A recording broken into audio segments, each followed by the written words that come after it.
Bayi mboka, bayi kongomani, mbote na bino de partout bozwami, na banda kuna bino, na manaka na bino, libre débat, moment d'échange politique na République démocratique du Congo, émission na bino bolingaka mingi, tokuta na bino pona ko solo la pe ko sala évaluation ya poso ya lelo, kotala na week-end ya lelo, actualité za lolenge din na République démocratique du Congo pour que topé sa bino o ezai mutuya na manaka na bino, tenez-vous prêts, tozali sika ko décoller pona ko servir bino ndenge ezali momesano na chaîne na bino excellent à professionnalisme SML 13 télévision breaking news nabiso ya tongo alelo DG Barnabé Mukadio azali DG à DGI azali accusé ya ko semer désordre pe trouble na kati ya DGI il y a plus de 15 ans de service ya agent extérieur banda cause la situation il y a régularisation na bango et badaki au total 120 agents na kati na bango ba régulariser kaka situation selon instruction ya ministre ya finance ba régulariser kaka situation il y a 40 pamba sur les 120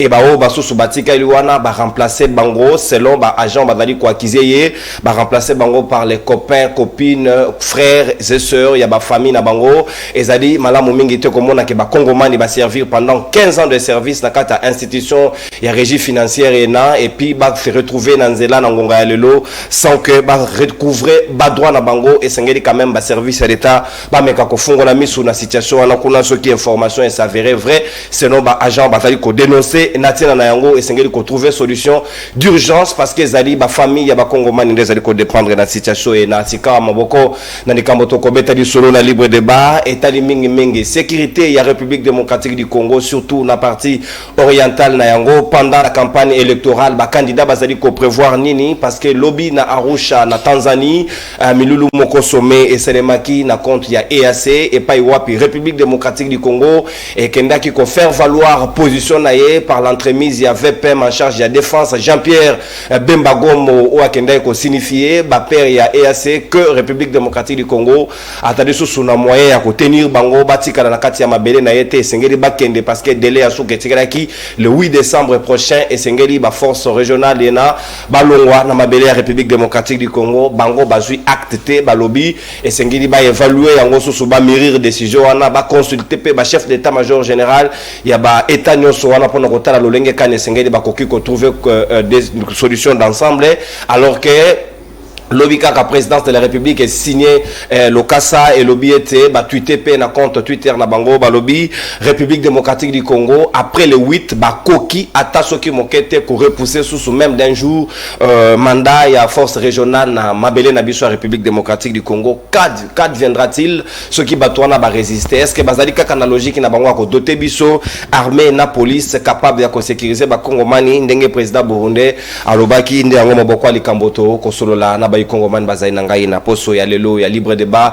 tozali direct na bino na tongo lelo beaucoup recharger pe ba crédit na bino pour échanger na biso tozali na mwana mboka l'homme de la rationalité et bon sens José Kaniki moko ya bayi communicateur pe cadre ya ACP ya Chantiningo Bilambaka azai na biso longo tozali na mwana mboka Flori Bea moko ya bayi communicateur pe cadre ya Kabila Forever azai na biso elongo tozali pe na mwana mboka Mwende la Bwenda le prophète politique mwana mboka Papi Dioso azaina biso longo moko ya troisième intellectuel ya Kabea Kamwanga moko ya bayi cadre pe communicateur ya Aldec azaina biso longo tozali na mwana mboka Mustafa Kalambai moko ya bayi analyste indépendant azali susu na mukwegete agi ba décision na ye akomi désormais analyste indépendant et puis repesa biso ba précision ya positionnement na ye na ngonga na émission ya lelo to ko soda ngona bayi kongomani bazai na ngai to planter des corps to ko funga la ba hostilité na mwana mboka José Kaniki Union Sacrée ACP ya Tiningo Bilambaka est-ce que vous allez comme toujours tozali na ka o de figure to kotani na Arusha lobby Jean-Pierre Bemba signifié bango que RDC na posa ya kimia pona mapona minae et sengeli EAC kende mais EAC lobby bako kende bongo te sengeli ba évaluer sous alors que pona RDC c'est déjà fini c'est bouclé le chapitre est-ce que tozali ko tourner en rond ou bien on avait fait un mauvais choix le lot comme qu'on regretter. Bonjour de Konono, bonjour aussi na bande kotozo partager mon plateau lelo. Bonjour na balandignon so ya émission libre débat. Merci pour l'invitation de Konono. Voyez que nous sommes en pleine période de la campagne électorale. Pardon, précision, sur ma mise au point en atteint bureau, il y a une grille tarifaire qui est sur ma table, donc instruction formelle, numéro à Moutouté, campagne à Moutouté, si au préalable on n'a pas payé na bureau. Donc officiellement $100 na libre débat sur le candidat na yo Ndengolingi. C'est ce qui a été décidé. Commercial. Merci beaucoup pour notre commercial. Nous avons combo ya candidat et combo ya numéro à battre. Nous avons bateau seni sur la place publique qui est candidat. Est-ce que nous avons le droit ou on a le droit? Mais combo na bango autant parce que ça fait partie de la campagne. Ok, ça va. Nous laissons tomber pour nous respecter la position de la chaîne avec rationalité et bon sens. Au-delà de ça, en tout cas, la campagne électorale est déjà lancée et nous appelons tout simplement aux Congolais et Congolaises à se préparer Namaponami Wana parce que tout simplement, le bilan du président de la République est positif. Au-delà de ça, par rapport, il y a préoccupation sur la sécurité au niveau de notre République et particulièrement et les Kina sommet d'Arusha par rapport à l'EAC. J'aimerais ici qu'on planter les décors en disant clairement que tant que Kota Kina EAC, ils ont quitté pour des raisons sécuritaires, ils ont quitté pour des raisons économiques, pour des raisons, il y a des échanges commerciaux et j'en passe par rapport, il y a proximité, il y a Bandeko, il y a Est, bien sûr, les pays de la sous-région, il y a EAC Toluba, Lolengewana. Mais chemin faisant, il y a eu ces problèmes de sécurité au M23 soutenu bien sûr, armé par l'armée rwandaise, Bayekocha, insécurité pour Peko s'attaquer Nabiso. Il a fallu prendre une décision. Il a fallu prendre des initiatives comme tout gouvernement responsable. Or, l'EAC, Aza, na niveau ya sous-région, il y a Est. Alors, Yangwana, tout solo là qui n'a bango, dans le cadre, Baya ko intervenir pour mettre un terme plutôt na situation oyo, il y a agression, il y a pays à Rwanda. Ba Mikanda Ezali, si je ne m'abuse, au niveau Kaka, je pense qu'il y a Nairobi, Wapi Esika première rencontre par rapport à la sécurité, il y a Est ou de la sous-région et Salamaka, Wapi Mokanda et Bimaka peut signer par les chefs d'État, Wapi Esika mandat Ezaki offensif. Et voilà, il y a Wana Bayaki. Mais lorsque Bakomi Awa, clairement, comment dire ça? Respecter mission Nabangote, c'est-à-dire un mandat offensif. Voilà pourquoi le gouvernement de la République démocratique du Congo, Azaki d'accord Nangote, Ameka qui a recadré qui mais bayo quitté. Maintenant, il a fallu que le gouvernement comme ça la pression était EAC Kende. Mais Balouaki que notre ça là 3 mois et puis le 8 décembre en tout cas Toko Kende. Ça c'était un acquis. Mais pour que Bakende, de la même manière Bayaki et Sengaki Bamikanda, et Sengaki une procédure, c'est de la même manière pour que Bakende et Zosenga procédure. Parce que nous sommes un État civilisé. Le 8 na bango et longo, est-ce qu'on n'avait pas tenu compte de la procédure? Toute procédure doit intervenir quand du moment où Baboy a acte. Non. Kolobate que Baboy a acte.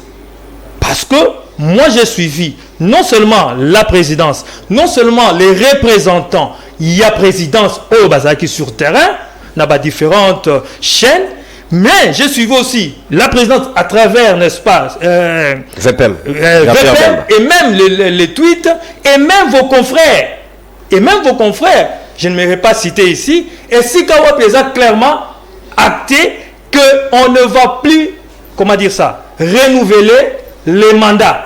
Mais seulement, Neskan Alobi, et c'est qu'à intervention et procédure intervenir, et Sengeli va recommander, chef d'état-major, voilà, chef d'état-major, Banako Sangana, pour que Banako Sala plan de désengagement.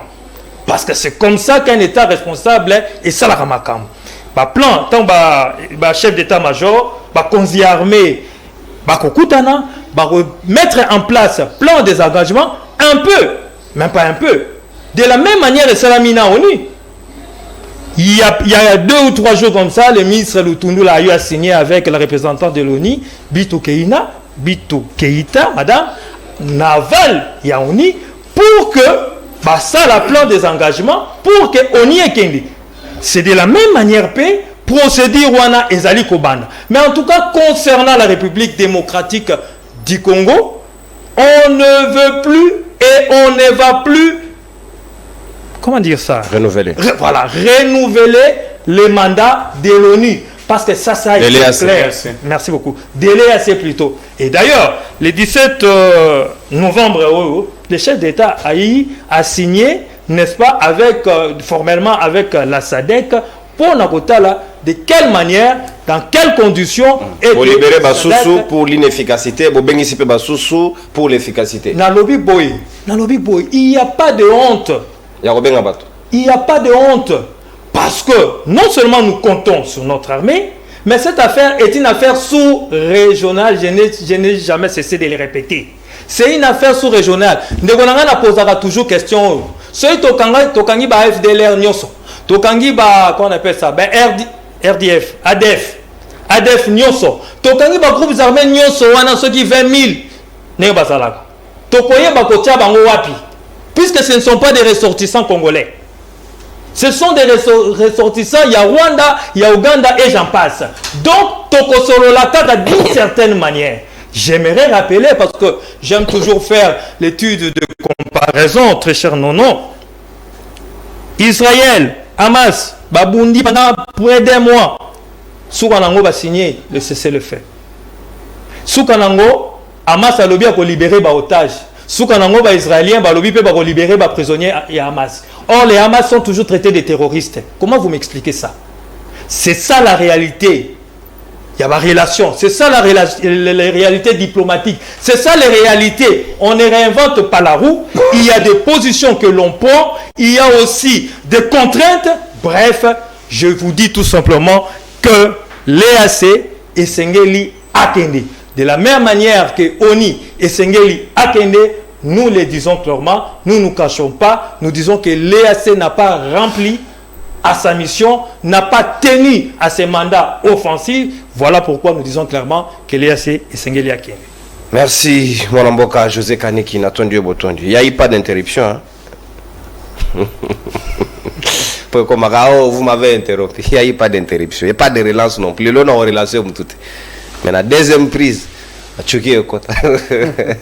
Mwana mboka Floribe Yasika Marobezali Ongambo wayo to mona gegera wa autour ya ba concept zone tampon force offensive biso to sala ngote biso to signer ngona lokasate tu komeli biso lelo ya inefficacité ya mission et da sous na utilité te RD Saboy kuna prise d'acte et ça limité et sengel na biso évaluation mususu c'est d'abord entre les chefs d'état-major ya ba état nyonso pour que batala quelle mesure ils peuvent décider sur les retraits. Est-ce que zali quand même victoire pour la République démocratique du Congo ou bien zali échec na démarche na biso pour la retrait EAC? Oui, merci beaucoup de Konono. Na pesi mbote na bandeko to partager na bango plateau Papi Joson de Mustafa. Je suis d'ailleurs content de partager na un plateau pour la première fois aujourd'hui. To kutana kana babisika mususu également l'homme de la rationalité. Na pesi pe ba mes condoléances à ndeko Nathan parce qu'aujourd'hui ce soir to programme Matanga clair pour kutana na espace Kage na 17e entre Plaza et puis enterrement au sein de Malobi na Nécropole 2 na dimanche plutôt. Oui, na 16e avril. Oui, 16e rite aux Matanga na poko. OK. Merci beaucoup ndeko nono. Et loko moko j'ai retenu. Il y a liboso na retenir que pour la première fois na mona José Kaniki a séché et poisotala ne chrono et ceci la noki parce que il est en difficulté, il y a qu'à défendre et loko yo bakoki ko défendre l'échec Ndeko Antoine. Ndeko Antoine, on ne votera pas pour lui parce que cheval de bataille na ezalaki paix na est de la République. Il avait lui-même dit que ceux qui n'a réussi à instaurer paix na est ngamoko, c'est-à-dire qu'il a échoué. Mais bino vous a tellement trop téti na ba analyse na bino. Vous vous dites que non, Ndeko Antoine a réussi. Deuxièmement, on a retenir. Nous devons dire aux Congolais qu'il est temps de se libérer de ce monsieur. Il est temps de se libérer. Quand un président de la République reconnaît qu'il a été trompé, dupé par son homologue naïe, à conseiller. Oui, c'est que je me suis posé la simple question de savoir est-ce que il faut qu'on passe à elle sous chance ou bien il faut qu'on se débarrasse naïe. De la même manière qu'Agama Kosaki Ndeko Antoine, Papi Josso Babinela qui est, de la même manière EACP Kosaki Ndeko Antoine. Et tout ce que nous devons retenir que Ndeko Antoine c'est le seul président Oyo Bako Sakaye pa Batunion son abatu baza pembeni nae. Consommable. Oui. Raison pour laquelle Lobby Monaki Aliaki Maki. Nazoya. Joseph Kabila a memaka Maki. Pourquoi? Parce que Maki ezalaki symbole, il y a peuple, symbole, il y a pays, na responsabilité. Amemi en haut, alobi ke non mo memimaki, aswana kate abunda kate. Mendeko Antoine aye alie Maki wana. Oh.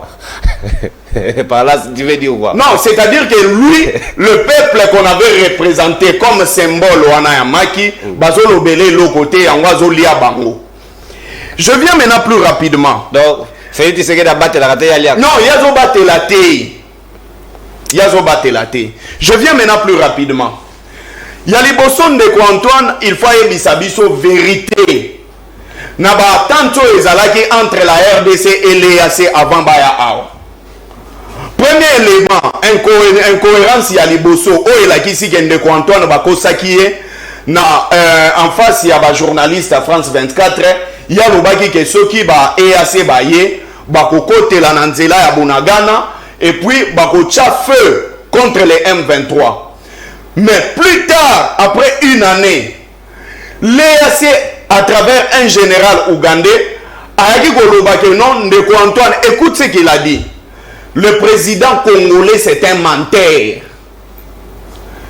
Yé général Wanazaka na sol na biso tilelo. Il a traité notre représentant numéro 1 d'un menteur. Et il a dit clairement que non, Ndeko Antoine a expliqué peuple na vérité.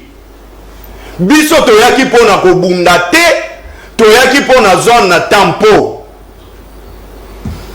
Mais awo koyoga ke bayaki pona offensive. Et on n'a rien suivi à travers le gouvernement. Communication mogo oeke à l'encontre de ce que le général Wana Lobaki. Et ça les maté.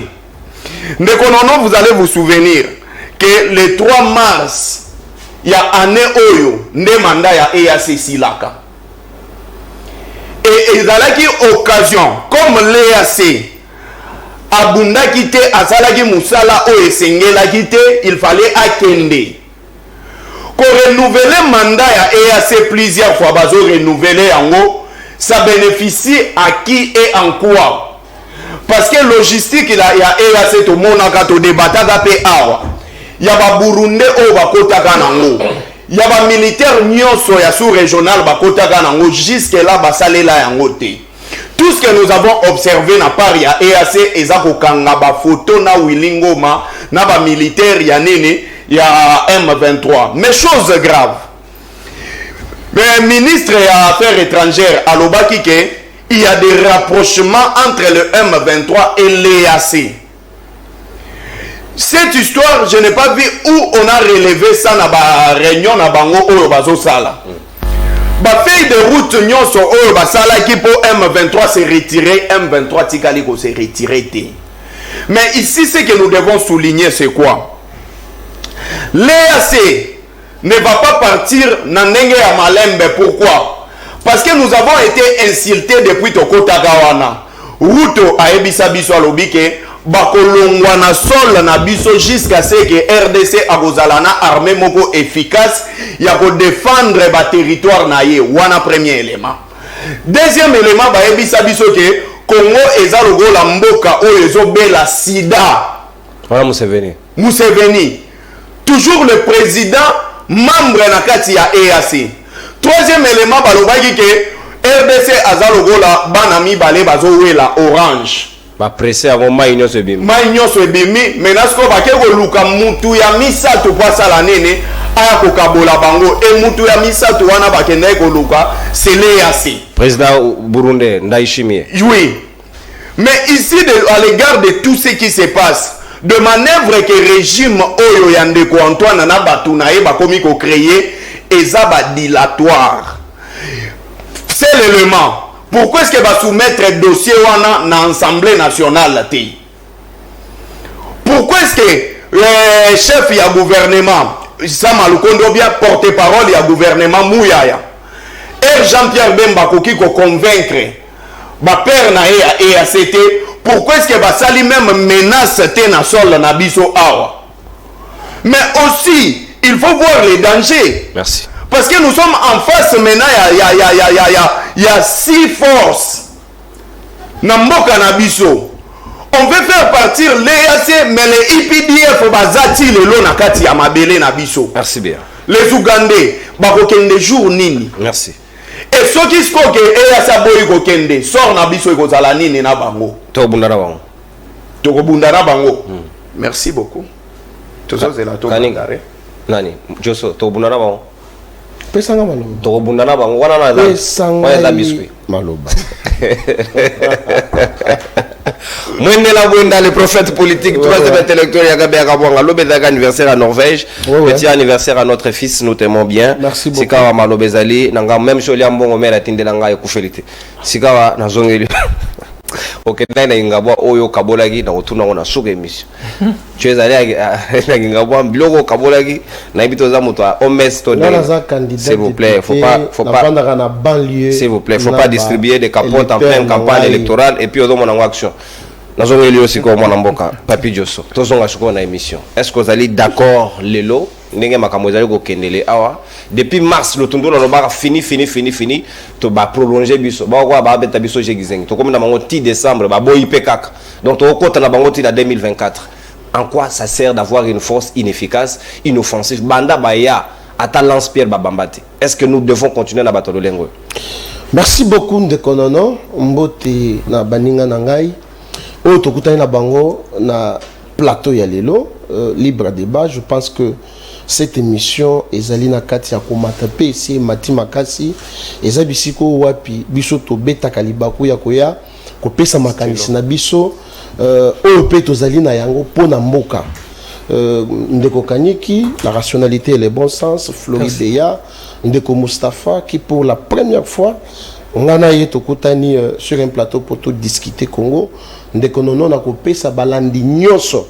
Il y a CML13, surtout libre débat, au Bazanga Raté, ces rendez-vous journaliers à 9h pour Bayoka, Nini Floribeya Koloba, Nini José Kanika Koloba, Nini Ndeko Mustafa Koloba P, Nini le troisième intellectuel de Kabeyaka Mwanga à Koloba. Ndeko Nono na bandakaka toujours koton dans Zambé parce que vous savez que Nazali na kati ya formation politique d'obédience chrétienne yango na pesa kanzambe merci parce que yé muto bateli biso nyonso na plateau awa yende kolo souffle pour ceux qui a décidé à retirer biso souffle à l'immédiat à retirer yango et que ça la résistance c'est pas une émission chrétienne papa donc voilà une émission laïque mais tant on a moni de ko Flori Azumaloba intérieurement je me dis moi personnellement Papi Joso na soutenaka Félix Tshisekedi parce qu'il est notre frère, parce qu'il est notre sang. Nous sur les plateaux, tout discuter kaka Congo, tout ça na yelo ko mususuté. Na ibisaka yo Congo oyo eza héritage bakoko batikela biso. Ceux qui makambo yindi awa bande ko mususu oyi ayebi, bakozonga Rwanda, bamususu bakozonga Zambie, bamususu bakozonga Italie. Mais yo non nanga na kanyiki biso nyonso nde toza boy, tozaka na Congo, toza na isika mususu ya okindete yango nde tolobelaka Congo. Azo attaquer José Kanyiki alobi akoloba akotala chrono. Mais j'aurais aussi souhaité que tant où il y ait Azumaloba atala chrono. Mais la plus grande surprise c'est que à chaque fois que Azoloba atala chrono, est-ce que Wonga Ezo Kende to Ezo Kende? Donc vous reprochez une personne na eloko yo moni que non ozo ridiculiser alors que Ezo ridiculiser yo pe. En matière de sécurité, est-ce que Floribeya akoki kozala habilité ya kolobela la question sécuritaire sur les plateaux? Je dis non. Pourquoi non? La situation chaotique oyo moka na biso lelo je m'excuse ekoti eza Floribert ya nde batikela biso yango. Je prends un exemple. Pendant leur période bango balobi ke bareposa ba M23 mais tomona banoma ba généraux rwandais na armée bazwa 32% des commandements militaires bapesa armée congolaise, 68% des commandements militaires bapesa armée rwandaise. Ça ne s'est pas fait ailleurs, ici au Congo, pendant leur gouvernance. Et Batouana bazalaki na droit ya kokota na gouvernement politique na administration publique. S'il vous plaît, voilà zela nazali na kati ya koyandeko. Vous ne l'avez pas fait. Haute trahison et bateau basali haute trahison, ils sont devenus donneurs de leçons na plateau. C'est inadmissible. Maintenant, lorsque Félix arrive au pouvoir, il trouve que le pays a été trahi, surtout sur le plan sécuritaire. Abus, il faut rompre Bilokwana. C'est comme ça qu'il s'est dit que, avant la bande Makambunyoso, ce sont nos voisins. Nakende, nakutana na bango, ba homologue nanga. To solola, to tia Makambuna mesa, totala, dans quelle mesure Tokoki, Kobimana et Lokowana. Alors, parce qu'il y a lobby, Félix a trahir, voté yété, parce que a échoué. Mais question on a la est-ce que Bango va réussir ça qui? Pas réussir ça qui pourquoi? Cause à la passéiste était. Tout ça le dans contexte. Il y a c'est pour éveiller mémoire. Il y a bateau bazolanda biso. Bayeba que les efforts ont Félix Tshisekedi azali ko fournir. C'est pour la paix et c'est fini. C'est le passé oyo et ko pour la future. Le président EACBT dit ça, c'était papa. De quel président parlez-vous? C'est ça ce que j'ai dit. Na stade de martyr. Président Félix Tshisekedi a dit que tant qu'il y a kutana ndeko msoso na ya mulaye. Basololi a le qui a conseillé. Non. A conseillé parce que Tshisekedi est venu avec la bonne volonté. Quand le monsieur là a comprendre que les États n'ont pas d'état d'âme. S'il vous plaît, bonne volonté ndeko. Oyebi na latin balobaka muya yanganga wa muya. Wa mane kulukupa nganga chilema. Félix Tshisekedi est le garant de bon fonctionnement des institutions de la République. Nous devons soutenir Félix Tshisekedi parce que effort au Yazo Sala. Ah, si cette guerre était, on va le soutenir pourquoi? Si je ne finis pas la guerre, je ne me sentirai pas président. Donc soutenir des fois, Maloba président de la République à Zoloba, Bino Bozali ko comprendre en côté. Papa, on a senti que je suis en train d'éjaculer la matière. Alors, yo olobaki EAC bakokote là oh Félix Tshisekedi a kosaki. Non. Le président a voilà qui langage naïe. C'était une manière ya kokebi sabatwala tant mususu bako yeba que non bazo côté la boye mais bakote li bango ba contraindre bango. Mais malheureusement tokei ko se rallier na batoyo bazali kolia na banguna na biso. Batoyo bazali parce que est-ce que vous allez mal informé au préalable? Non, ce n'était pas que nous avons mal informé. On n'était pas mal informés. Nous, tout ce que nous le faisons pour l'intérêt de la population, du peuple congolais et pour l'intégrité de notre territoire. Il y a même la formation. Est-ce que c'est rallié avec les ennemis, c'est pour l'intérêt des Congolais? Non, et donc c'est rallié avec les ennemis. Batu oyo biso to se rallier na bango bazali na connivence na ba ennemi na biso parce que vous ne pouvez pas oublier que la RDC fait face à un complot international et aujourd'hui on découvre que même na niveau régional toza na batu oyo bazali pe kolula ba minerai na biso parce que sur telle décision ya EAC oyo solo ba keno ba okendete alors que c'était déjà prolongé jusqu'au 8 décembre pour bakende. Mais qu'est-ce qui a fait que dans le 23e sommet à lobby, RDC a pris position. la RDC reste catégorique pour le non-renouvellement, il y a mandat na bango. Bango bazoba non, ba chef d'état-major, il y a Bambok, Bakutana pona nini parce que c'était déjà quelque chose qui a été signé bien avant. Pourquoi Bakoki ko exécuter ou soit ko respecter makambo o biso na bango toyokanaki. On a découvert ici quelque part on a ko soutenir moi malobana yemoke. S'il vous plaît, c'est ça la démocratie non? Moi je suis pas comme Bino Batape PRD ce c'est que je te soutiens. OK, merci. C'est que nous avons découvert ce qui est très amer, c'est que EAC depuis Baya ata pour babomate attends Nzinzi bakangi boite que Nzinzi oyo azoya po a déranger a expliquer ce que nous avons constaté c'est seulement kokanga photo na ba M23 mais cette force qui est venue pour repousser ba M23 ba komi lisusu ko sala nini. Merci. Ko coloniser la ba M23 au moins ele ko na zo déterminer ngona moi vidéo moko na moni nya wazo banga poko nya wake poko wazo landa nya uti azo banga mais comment batuana Bilonde boye pour renforcer la République démocratique du Congo. Mais beaucoup de sous-scoliens à Batouana, c'est qu'il y a quelque chose de louche. Et moi, j'en appelle. Merci. L'intelligence, il y a président de la République, Félix Antoine Tshisekedi Tshilombo. Mais il non, il est encore président. Il est intérimaire. Dans le lobby, il est encore président de la République. Il reste en fonction. Dans le lobby, il est président de la République, Félix Tshisekedi. Merci, madame. Merci. On regarde l'article 70. Le président de la République est intérimaire. Il reste en fonction jusqu'à l'installation du nouveau président élu. C'est un intérimaire.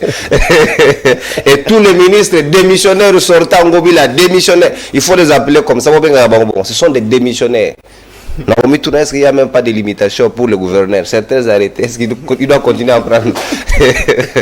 Mon Mustafa Sika Malobedadi Ongamboyo, EAC Batouba décrit depuis lors, base aérienne na Bango, Batie yango déjà na Kigali, na Rwanda, Toloba yango on dirait Batouba yoka kite, ceux qui hôpital bazaki na problème ya ba blessé, bakouka ko se soigner na Rwanda. Nous avons même vu à gouvernement na biso le baquet, il y a même des militaires rwandais au sein du commandement à EAC, to senga même départ na bango et créé qui batolé baboyaki, bagarda ki bango tikino de l'eau. Pourquoi nous n'apprenons pas de nos erreurs? Est-ce que baire wala kokuya kozonga susu na force ya Sadek côté chef de l'état pourquoi ils ont retard et sengeli ba accélérer pour que bango ba ko remplacer ba oya EAC. Biso mo to kokate, il faut nga batu. Matondo mingi ndeko nono et mbote na bayi kongomani nyoso bisika nyoso bazoni mokolo malelo. Et surtout dans la majorité silencieuse dans ba kongomani o bango balo barate akolbate lokola ndeko Mustafa akolbate lokola Mustafa ko tika lo mona été lokola ndeko Fleury Beraibea aye na télévision à lobby akomona ka été lokola ndeko nanga Josso à lobby akomona ka été lokola ndeko nanga Kaniki à loba ye azaka toujours ne kwa moko boye me akokanisa mboka bato wana tobosa na bango te parce que baza ibele na kati ya république na biso na kasavana kota na makambo malelo na ko bingilela na ba kongomani na bablu komi balé te mettre en place. Là, ils allaient peut-être à Biskou Nangai, il y a les Bosso. Dynamique, il y a ba Congomani, il y a ba mouvement citoyen congolais, te mettre en place structure Moroto Kobenga, Capita.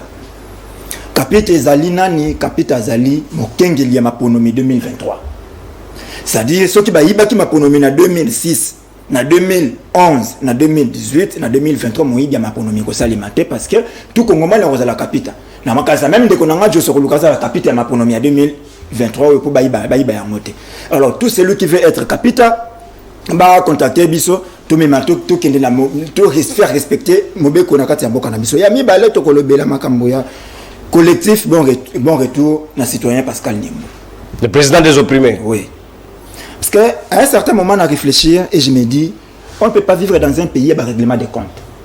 Si on moi si na moi si na autant na zakina ba faire tant yo copier ba faire le ko liboso moni na faut régler ba compte to zakina mo ya moi si na yo ya moi si na on azwaka soki na liaka shawarma na pimela kiyo soki to yaka fonda pembe na ba kite ko fonda pembe na ngate fonda kuna al mokolo po su ba faire le ko liboso moni na fona kanga ye na ko tiena boloko po ebisaka ko fonda pembe na ngate. Donc ça là on ne veut plus bamboka ya bongo. On ne peut pas développer un pays na ba règlement des comptes. Alors on doit nous dire qu'est-ce qu'on reproche à cet homme. Pourtant, il a toute la carrure, les moyens de se faire représenter, voilà. Mais va empêcher. Voilà. Qu'est-ce qu'on reproche à cet homme? Avec, quand on a fait vraiment l'élection avec le bloc, on a tout, je m'ai dit, on ne peut pas parler de l'élection où ils allaient et s'engager sur les Congomani. Non, parce qu'il y a des Congomani qui ont péqué ces bayatés. Je parle des citoyens Niembo. 2, je parle des citoyens Nanga. Il s'est déclaré aussi candidat. Non, Nanga est responsable de quelque chose. Ah non, je parle de ça. Je le mets dans le lot. C'est Nanga qui nous a amené dans la situation de Nanga et assez les lots. Je vais arriver dans ça. Donc, Botikangana Loba Makamnazolo. Donc, Nanga devrait être au Congo. Tout ça, il y a Bolo, tout qui est à la Yakuna. Nazo. Voilà, il ne peut pas fouiller. Ça, les cages. Donc, vous permettez tout, le collectif et retour Pascal Niembo et Banda Monsala Nango déjà pour il y a un relebelé en j'aurais vraiment un temps où on a relebelé en parce que semaine 13 vous réserve toute une émission spéciale. Alors, 2023 je vote et je reste. Aucun Congomani baruba makonomi na ye. Merci qu'on a continué makambo no so bandi koloba awa na banda ko banda na makambo ande konangai Joso na banda na yopo na bosanate. On lobby le comment que bino boza formation politique moko chrétienne. Mais plein de pharisiens. Ba pharisien otondi kuna mingi pharisien liboso mokambi na bino. Mamadel. Mokambi na bino de pharisien na liboso. Pharisiana.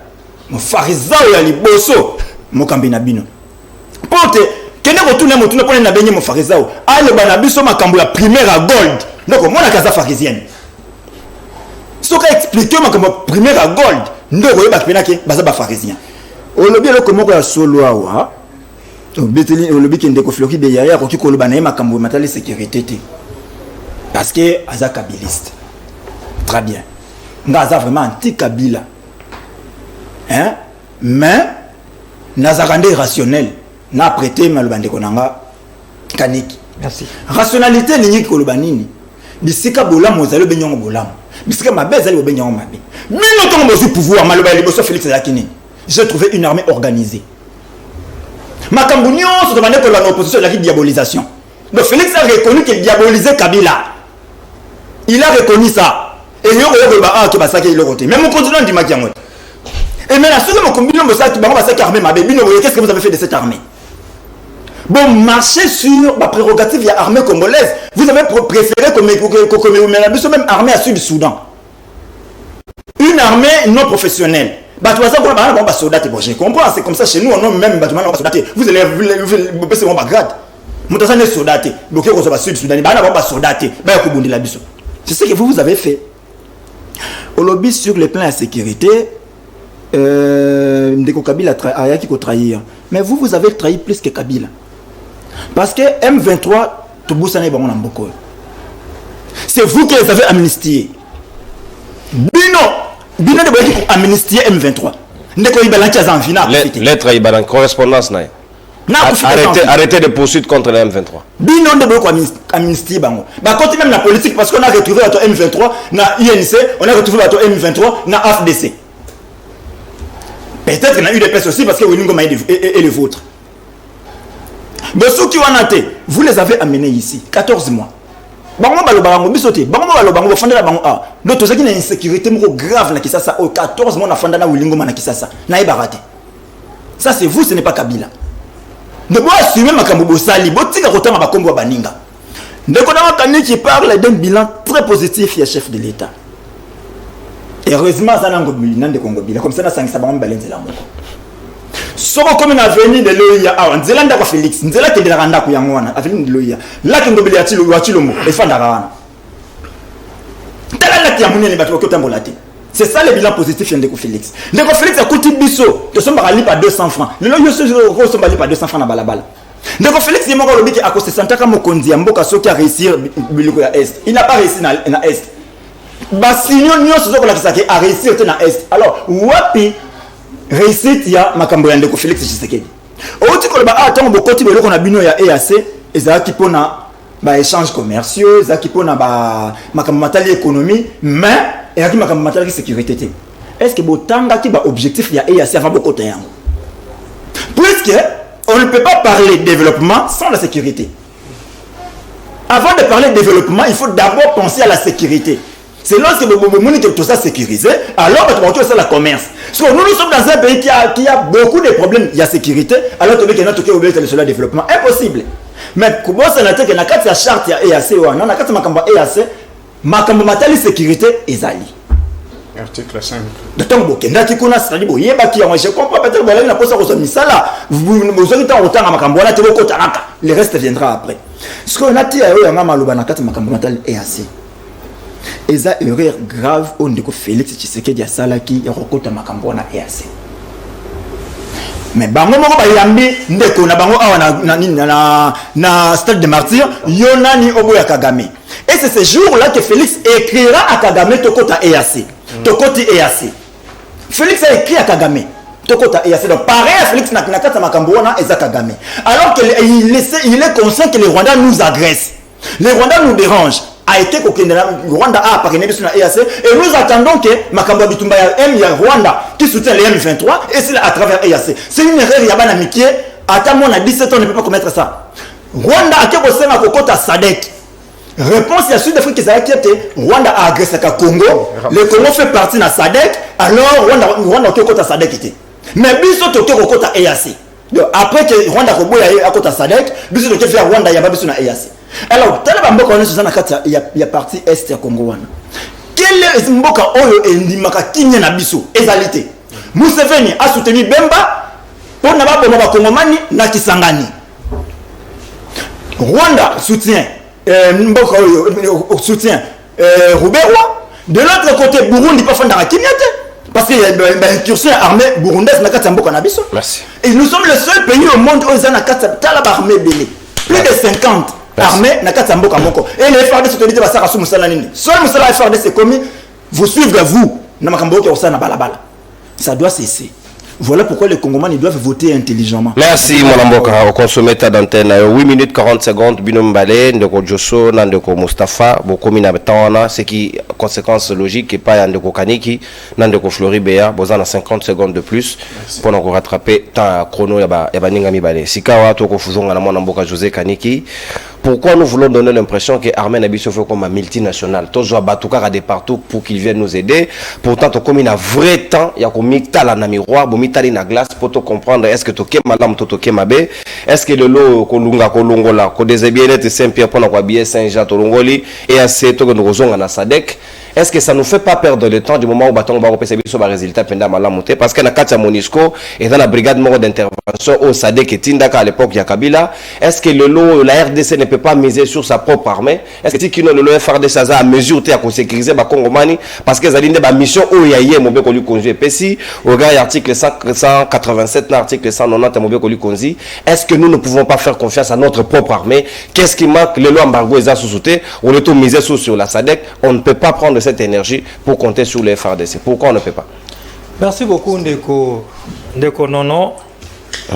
Quand je vous dis que non, Floribert a sa rationalité na degré moko boué à vous couper les souffles jusqu'à mourir même. Voilà. Au Tchèboé, c'est-à-dire aux Oloba chrono. Donc le chrono est essentiel dans cette émission. Voilà. Il y a à comprendre en mode qu'il est lourd. Après, je ne sais pas, 10 000 émissions à ça en plateau.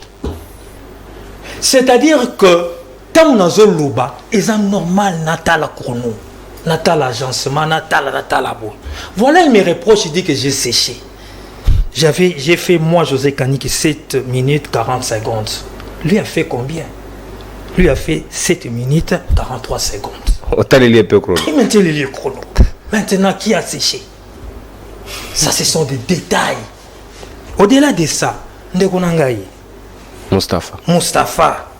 Mustafa qui est changeant. Mingi nakuta na bato pe bazarasha. Alala mukwege. Calamité mukwege mbalamoko lisusu. Qu'est-ce qui n'a pas reçu? Mais il y a du bon côté de l'histoire avec Niembo, c'est du bon côté. Ah! Où est-ce que ça soit? Non. Tu vois le magasin ce soir. Dimisa. Souffrez papa, on a l'entendre essentiel. On nous parle ici de l'amnistie. Ibalanki. Correspondance. Mais ce qui on a eu à amnistier les M23, pourquoi la guerre? Parce que l'amnistie sous-entend qu'on a eu à régulariser ou bien qu'on sala likambo oyo et autres si effacer ma condamnation voilà. Arrêtez les poursuites. Il faut retourner à Bango. Pourquoi M23 doit la guerre alors qu'ils sont amnistiés? Ça, on ne doit pas poser cette question-là. Et même au-delà de ça, mais pourquoi on a eu amnistié? Le M23 découle du CNDP. Le M23, et ça, moi, il y a CNDP, il y a Laurent Kounda, n'a rappelé. Laurent Kounda, oh, il y a Kana Voudel, Laurent Kunda oyo bandeko Kabila na ba fort et vert na bango bayaka na bango. Ouais, sécuriser papa Etienne, il faut préciser. Makamono zoloba italio ngana na ibiangote. Ngana zo raconter la vraie histoire. Maintenant, quand on va signer un accord il y a 2009, il ne faut pas nous dire que nous sommes passéistes. Parce que tout ce que nous vivons, on nous doit vivre. Et ça, ils ont découlé le passé récent. Maintenant, quand on va signer un accord par qui? Le ministre des Affaires étrangères, Raymond Tshibanda. En 2009, si je ne m'abuse. Nakati Abakor Rwanda, le M23 ou le CNDP, et le bata makambo esengela ki basala nakati wana ministère zakiti nakati accord ya 2009 amnistie pour le CNDP ou bien l'élément CNDP brassage na mixage nakati ezalaka. Voilà, le chef de l'État a refusé brassage et mixage. Oui, ça il est resté catégorique. Oui, parce que c'est ce qui nous a tués jusqu'aujourd'hui. Mais pour l'amnistie, par rapport à l'accord de 2009, il y a Raymond Tshibanda. Voilà pourquoi on a y amnistié. Parce qu'ils ont signé dans le principe de la continuité de l'État. Et surtout pour l'intérêt de la paix. Voilà la raison de l'amnistie. Qu'est-ce que vous voulez nous raconter? Mais question brassage comme état de sécurité, là on dit niet. Wapi Esika, le chef de l'État, a péché. Alors que Toutinde n'a pas encore Nabino. D'où raison, il y a M23 mouvement du 23 mars qui réclame l'application Yabakor Obino Bosniaki. Non, non, Ndekonangai, il s'était trop passéiste. Bisoto Kimba Potosil Sagero Oyo Bango Balona. Mais nous devons avancer dans la vie. Mais nous sommes en train d'avancer dans quel sens? Dans le sens, aujourd'hui, au-delà de tout, Oyo Tokoki Koloba, la RDC est en train d'avancer. Naïna Lobakanabio toujours awa. Que ça fait près de 2 ans que l'M23 existe. Existe dans le sens 2. M23 série D. Il y a Félix. Non, pas du tout. Parce que jusque-là, le M23, Babenga Mataka M23, oh ya Bangwana. Va changer combattant. Et ils sont en train de Hollande la discours na bango bazo continuer tant bazo ba keno ba ki à 14 mois. Mais ils oublient que bato CNDP ba kota na ba gouvernement. Maman Chuchu ba comment va député. Mais je ne sais pas comprendre comment on veut torpiller l'histoire comme ça. Maintenant une partie oyo endima kate. Nakacha bakor oyo endima ki ten façon au bango ba tchaki mise en place ya corps na bango. Mais c'était normal que ba solo na bango. De la même manière que Batou Souana va groupe armé Nyoso. Pourquoi tous on a plus de confiance avec des armées étrangères? Autour s'appelle Omeye et Belé, ils sont très bien traités que le FRDC Oya. Bissomoko, il y a même un militaire qui m'a dit Abenga partir à Est, n'a koki Lobayango parce que c'est lui-même qui m'a confié. Abi Bazo a pris il y a 38 000 francs. Ça, c'est lui qui dit. Abi O Bazo Pesabiso Yangwana, c'est peut-être une occasion pour les services. Bah, mais quoi approfondir. Encore une fois, on torpille l'histoire et la réalité. Depuis 20 ans, au Rwanda, c'est passéiste. Depuis 20 ans que la Kabylie existait, comment on appelle ça? Le budget de l'armée s'est résumé à 250 millions, 300 millions. Ce n'est pas moi qui l'ai dit. Mais avec le président de la République, il y a d'abord une programmation militaire existante. Donc on compte sur l'armée, on investit dans notre armée, sur le plan textuel. Mais au-delà de ça, sur le plan physique, on s'est battu pour lever cet embargo. Donc, on envisage s'occuper de notre armée et on l'en fait. Et on le fait, disons. Mais au-delà de ça, sur le plan matériel ou sur le plan financier, 1,5 milliard, ça n'a jamais existé. Celui qui a les données contraires, qui me les donne ici. Donc, au-delà de tout, nous sommes en train de vestir sur notre armée. Lorsque l'on recrute 40 000, 50 000 en une année. Pourquoi tu ressens la confiance alors? Parce que ce sont eux qui doivent nous défendre. Attendez. Le chef de l'État veut trouver une armée structurée. Oui, une armée peut être structurée sur papier. Bien structurée. Il y a les chefs d'état-major, il y a ceci, il y a cela. Mais sur terrain, lorsque vous faites un rapport, que sur terrain, par exemple, dans Ituri, je donne un exemple comme ça, vous êtes à 50 000 combattants. Mais or, la réalité, vous êtes à 10 000. Alors, il faut être là pour les vérifier. Voilà pourquoi les chefs de l'État, je ne sais pas, il était clair que non, mais ça ne va pas. Les rapports qui ont toujours été donnés, ce n'est pas ça. Pourquoi? Parce que la mafia était dans l'armée. Qui ne le sait pas? Nani a évité que la mafia était dans l'armée. Nani a évité que les officiers généraux awa que peu la sambisi bango que ba détournaka. Donc c'est-à-dire qu'il y a un travail qui s'est fait en akati armée convenablement. Maintenant, toute structure a un temps pour se mettre en place. Maintenant, au lobby était pourquoi tous compter sur la SADC et ceci.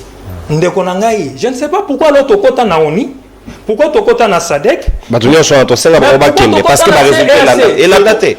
ce qui démontre qu'une raison de plus, et c'est qu'il faut compter sur nous-mêmes. Même on y est Sungi Bisoté, Tourobi Bazonga, le lot est assez Sungi Bisoté, SADC, on peut dire la même chose demain. S'il vous plaît, vous pouvez me dire quel est ce président qui a certes compté sur notre armée, mais qui n'a jamais compté aussi sur les organisations. Mobutu, je commence par Mobutu. Quand on n'a pas de difficulté, soit de mercenaires, soit de mboka bisusu. Et nous devons continuer comme ça. Attendez, mais moi je vous donne les titres de comparaison. Musée et à Kenagi na SADC. Musée à na armée, papa. Il y a un mosaïque.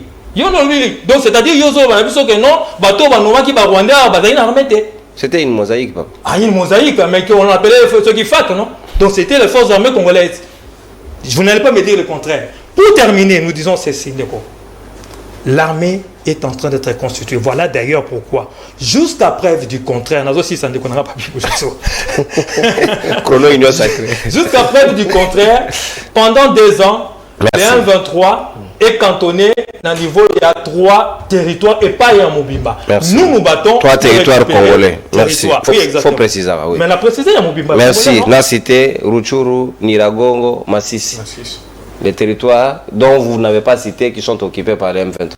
Les 3, non? Oui, la PESI Bakombo, j'ai libellé. On a libellé. Pour des raisons pédagogiques. Oui, c'est bien de faire cette précision chirurgicale. C'est pas un problème. Merci. Moi, donc, conséquence logique, il y a 17 secondes. Non, on a séché. Moi, même temps d'antenne, bénéfique pour nous. Est-ce que les lots allaient d'accord que tous en a tendance à compter plus dans l'armée à Bapaya alors que tu as dans les conditions qu'il faut et c'est dans $1,500 si les FARDC n'a fond ils toucher le maire on a limité qu'ils n'auront pas la motivation et le moral de pouvoir finir toute cette aventure mascarade au revivre à l'Est et dans ce sens. Oui, merci beaucoup Ndekonono Nangaina Bosanelo Komoko.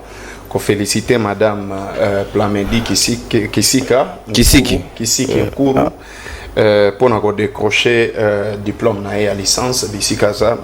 Félicitations. Félicitations. À défendre avec brio hier, elle a fait une grande distinction. Félicitations. Donc ça montre qu'on ne pose pas n'importe quoi. Donc il faut cognostier ça. Voilà. Alors, je vais aller rapidement. Ndekonanga Papi Josso à l'obi kenon. Ce qui yindi awa. Bamisusu bakokende na bamboka na bango ba Rwanda eni mais ça déjà koyinda eza ya koyinda Papi Josso au moment où eza ya koyinda IPDF azawa kena noté EAC aza awa akete siko yozo zele yinda ndenge nini po bakende koyinda o yozo loba ke soke yindi bakokende mais bazokende te koyinda ngweza ndeni. Tout simplement parce que on habité. Au lobby Magambono, on a repoussé non. Ndeko Antoine a reconnaître on a plus de 5 discours à ça là. Que le M23 est là qui défait en 2013. Plus de 5 discours. Alors donc bino na habité bo communicateur pour na ndenge nini. Apparemment boza ba communicateur il y a ba opposant ya Ndeko Antoine. Ou bien soit c'est ça yé mutalo barama B. C'est il faut souligner. Yami Bali. Alobi makambu ya CNDP. Ndekonanga il faut yeba histoire. Il y a les bossos, il faut souligner que brassage et mixage est à la volonté du président de la République. Bolé armé bilo. Wana ya liboso. Brassage ya liboso esalemaka na San City. Ezalaki biso tu ba Congolais tondimaki ke ezala bongo. Poto récupérer Jean-Pierre Bemba na kati ya Zamba akoma un homme d'état na mboka na biso. To récupérer Baroube ou to récupérer Batunyonso wana po bafanda bakoma ko réfléchir état. Yami Balé en 2009 ezalaki volonté ya Assemblée nationale. Retiens ça pour la vie. Ce n'est pas la volonté de Joseph Kabila. Et je veux venir rapidement au big non. On compte sur l'armée. Non, jusque-là, Antoine ne compte pas sur l'armée. Moins encore, Bino Batouya Union Sacrée. Parce que la communication, na Bino Bofinga Kakaka armée na Bissou. Bino. Et ça, un jour, Mogote Boleka na télévision, Bolobi, que nous avons une armée forte. Bino Bolobaga, armée na Bissou, torpillé, armée na Bissou, Bino. Et ceux qui vont compter sur l'armée, il fallait tout le monde avoir opération. Au moins, vous avez misé, Boutier, 1,5 milliard de dollars. Il fallait tout le monde avoir opération. Moins d'argent que Joseph Kabila dans le régime Naïzalaki. Mais on a vécu des opérations avec succès. Opération Pombe Orange. Il y a liboso to banana opération Ruwenzori. Tokenda na opération Umoja Wetu. Tokenda na opération Pombe Orange. Tokenda na opération Sukola 1 na opération Sukola 2. Waneza bomema ba FARDC na biso ba force armée na biso na ko bunga. Est-ce que bi combo opération Touro? Te. Repli stratégique. Mais maintenant, notre riposte sera impitoyable. Mais jusque-là, nous te ripostaté. Jusque-là, nous te ripostaté. Alors, que mafia ezalaki na armée, Olanda ki chiwewe. Aloba nazo signé bambongo, ezo kende membongo, wane ezo kende na baposhi ya batu. Wane za ACP. Troisième élément, baouté kokanga quelques généraux. Oyebi mbongo moko kendaka destiné na ba militaire ko sala renfort pour na ba militaire. Baobi ba détourna mbongo wana na nzela. Ezala sous régime yanani. Il y a eu des généraux qu'on a arrêtés, des militaires arrêtés. Par quel régime? Votre régime pour avoir détourné l'argent des militaires. Mais bancarisation ezali. Et tout ça, bazolo bayangote. Maintenant, non. Croire à nos forces armées, c'est ça le souhait de tout un État fort. Mais le problème ici, si vous avez un président faible, si vous avez un président irresponsable, si vous avez un président qui n'est pas à la hauteur, il y a Roger Mboka Nabino, beaucoup connaître Kakaba faille dans le secteur Nyonso. Parce que le pays se développe sur le plan militaire et le plan économique. Mais sur le plan militaire, depuis Aya Awa, espoir na ba forces armées Moussousou. S'il fallait que Ndeko Antoine, à la Moussa armée na biso tolinga to senga renfort na ba Ougandete. Tolinga to sala yangote. Soki que Ndeko Antoine il fallait la Moussa ba forces armées na biso, tolinga to senga ba policier. Ya Rwanda bakota awate. Soki force na binote, ba journaliste na ba média na biso coup de chapeau na bango. Ndena minute to ozwaki donc ba policier balinga ba policier rwandais balinga bakota ka déjà.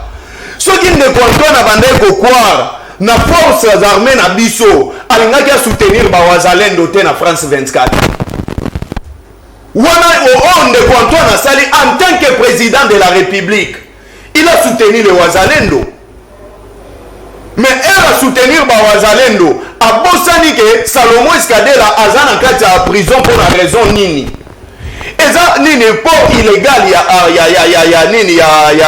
arme.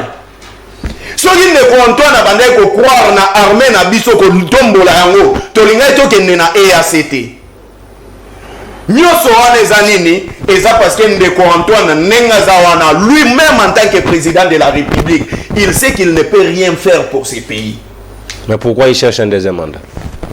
azoluka yango te eza ba scénario azosala soko esomona président atiki campagne po ya koinaugurer nzela oyo eza na responsabilité provinciale parce que nzela oyo bainaugurer moto abandango eza kimbuta kaleli yango maki. il fallait quand même Gentini Ngobila a inauguré yango soki ndeko Antoine abandaki kokroire na armée na biso oyo alingaki akende kolula armée ya Tchad te chose grave akenda kolula na culture ya bachinois alobi na komemango na mboka na nga. Donc en fait le malheur na mboka na biso aujourd'hui c'est vous l'union sacrée, c'est ça le malheur de notre pays. Donc maintenant ici ce que nous pouvons faire, la première des choses, il faudrait que les Congolais tout sanctionner Antoine Manzela et Maponami. Comme ça, le président Oyakoya, après 2023, a eu acte d'engagement, il y a un foot à des données militaires $1,500. Tout ça, la priorité des priorités. Oui, c'est aussi une solution. Yebisangane te logo moko. Depuis que Antoine a eu 5 ans yangoyo, réforme ni na sali na kati armée. Quelles sont des unités où il a créé? Exacté. Même au recrutement et salaire mine armée. Jusque là, tu as évité bateau, on va recruter baké wapi. Bazo c'est la musala nini. Parce que M23 a commis le rôle à lianzi na katia lokolo, eux a commis le police na lokolo. Et nous nous posons des questions. Est-ce que nous sommes un État ou bien nous sommes toza Zamba? Ceux qui toza vraiment un État. Est-ce que Bissou photo banga M23? Et puis Willingo m'a prochité. Willingo m'a ça la déclaration na nil pas razolo baké tozana posa il y a respect et accord il y a 23 mars. Nil pas. Willingo m'a zolo baké non ndeko Antoine benga ka Bissou il faut respecter makambuto solo la kana Kinshasa. Place nini bino boyoki Willingo malobi que non, il faut Joseph Kabila respecter ba accord. Pourquoi est-ce que bazotanga kombo ya ndeko Antoine? Parce que le pays aujourd'hui, il y a un monsieur qui représente un danger. Il y a un monsieur qui est le premier infiltré dans Kati Yambo Kanabiso. C'est lui, votre leader. Il y a un premier infiltré, premier ennemi à Congolais, c'est lui. Au moment où le peuple a Koufa, il y a voyageaka. Au moment où le peuple a Koufa, il y a Kendagaba Matanga. Au moment où le peuple a Koufa, il y a Kendagaba Feti parce qu'ils ont la place à se sentir à l'aise. Mais sur le plan Kafanda à réfléchir État, sur le plan Kafanda à l'Ukaba solution sur ce qui gangrène notre pays, parce que ce n'est pas sa priorité. Merci. Ce n'est pas sa priorité. Donc ici nous devons nous dire que si nous devons réfléchir comment aussi l'Isamakambu ya Est, il y a guerre na Est, to exclure Nanou de Antoine parce que lui il n'a pas ça dans ses calculs. Merci Moramboka. Et c'est que exonérer ce dans ces discussions selon Floribert. On pense sans noter. C'est le terme bien exclure bien exonérer. Mais c'est la même chose. Donc c'est-à-dire que la Bible a ordre d'idée d'aide. Ça s'appelle en journalisme la reformulation. Bayi Kongomani numéro ezali affiché na c'est logo ya libre débat bo recharger ba crédit na bino to kosola tout à l'heure après intervention ya bande qu'on a biso mi bale batikali pour que to soit entendement de fait na bino par rapport à la situation et insécurité au ba candidat au ba yoko ya na ko katumbi ko to bagi dans 6 mois par quel mécanisme to yebité et sengeli quand même to yeba comment ils peuvent nous apporter des solutions na natina na yango carton rouge carton jaune montané et puis langi ya wolo moto ko sala mbinga to ko zoba e na yebike ba habitué bayebi déjà comment discipline est caractériser la tolérance courtoisie dans ce pays nabino makasi mutako kota na ta moninga zalité. C'est comme ça que les choses doivent évoluer. Congo alobe sengeli za la bongo sengeli bon se comporter dignement mon mboka mwende la bwenda Papi Diosso qui est ce président qui peut nous faire rêver. Est-ce que Armée Nabiso méritait mieux pour nous faire défendre ba Congomani jusqu'au sacrifice suprême n'enga bango ba décida ba la pandai? Est-ce que tokoki ko kende vers réorganisation kotia bango dans les conditions parce que tikino lelo les gens préfèrent plus aller 20 000 candidatures na députation parce que là ça promet mais na armée zo promet traité. Pourquoi ne pas inverser tendance et kende plus l'armée à la endroit où ba ko se sentir plus à l'aise que ko kende na députation automoni na mutunyo salinga kende. Merci beaucoup de Konono. Je vous dis pendant que Flori Abandaï Koloba, j'ai senti une colère politique. Oui. une colère politique terrible. Malingala. Que ceux qui sont à l'Assemblée nationale de Beta Makouf, tout le monde est à Makouf pour la Congo. Je dis pour la Congo. l'Assemblée nationale. Tout le monde a l'Assemblée nationale est belé. Modèle. Je voudrais dire une chose, que les Congolais au Bazo Lananga va retenir yango. Le malheur du Congo, c'est la Kabylie et non l'Union sacrée. Ndenge tozo monango na plateau. Nasi na loba makamboyo plusieurs fois. Nazoya nandeko Mustafa.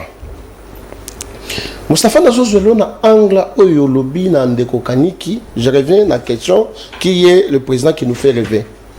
Olobi Azoku Misa bilan à chef de l'État. Oui. Je vais vous dire un adage latin qui dit ceci. Moulengela Kabula Kalima. Moulengela Kabula Kalima. Voilà. Élection. C'est comme pour dire que Moutoumala Mounionsoyo Azanga Katamwa Mabe Moukete. Parfait Azate. Parfait Azate. Et pour bien expliciter, il n'y a aucun gouvernement dans le monde, ou soit aucun président dans le monde, où il y a Kokisaka Magamono soit là-bas. Ce n'est pas parce que Nanzelawana Malezali Kosdanye que le bilan du président de la République est négatif. Non. Non et non. Olobi Lissoussou, je reviens à la princesse de moi qui saignait. Olobi avait pharisienne. Sur les plateaux, vous en avez droit, il y a Koloba, mais j'ai toujours demandé aux gens, cette dame a une double casquette, politico-religieuse. Donc, en tant que... C'est interdit dans le Bisso. Non. Nous sommes dans un pays laïque, la Constitution le dit. Donc, on dit que Pekisamoutou est à la crête. Mais, tant que vous la première garde, c'est un contrat signé devant le président de la République. Okay. Devant. Oui, ce n'est pas quelque chose à cacher. Ok. Ce n'est pas quelque chose à cacher.